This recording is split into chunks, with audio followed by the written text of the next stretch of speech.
Les partis politiques. Pierre est au Parti socialiste, Françoise est à l'UMP, Annie est dans un parti d'extrême gauche et Franck est au Front national. Ils sont donc tous membres d'un parti politique. Ça veut dire qu'ils ont décidé de rejoindre d'autres gens qui pensent comme eux et défendent la même vision de la société. C'est dans les années 1870, à la naissance de la Troisième République, que sont vraiment nés les partis politiques tels qu'on les conçoit aujourd'hui. Avant, les ouvriers se réunissaient dans des organisations ouvrières, les paysans défendaient leurs intérêts, comme les nobles ou les bourgeois, chacun de leur côté, et les mandats électifs se disputaient entre personnalités influentes et notables locaux en fonction de leur respectabilité.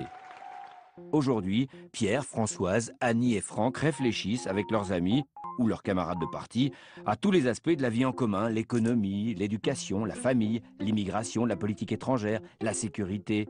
Ce sont donc les partis politiques qui sont chargés d'organiser et d'exprimer la diversité de la volonté populaire.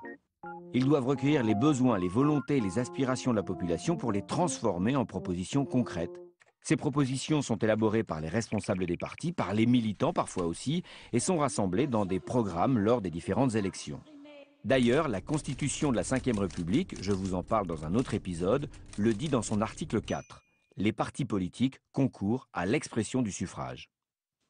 Le second rôle des partis politiques, c'est d'organiser la sélection des candidats que chacun d'entre eux présentera aux différentes élections. Ça peut se faire de manière démocratique par le vote des militants, ou alors c'est le chef du parti et son entourage proche qui décident autoritairement pour tout le monde. Ces dernières années, les partis politiques n'étaient plus très populaires. Il y avait de moins en moins de militants en leur sein.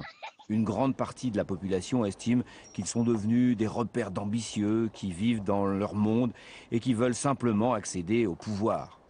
Pour remédier à cette défiance, les partis politiques ont décidé de s'ouvrir et organisent maintenant des élections primaires ouvertes à tout le monde pour désigner leurs candidats aux élections.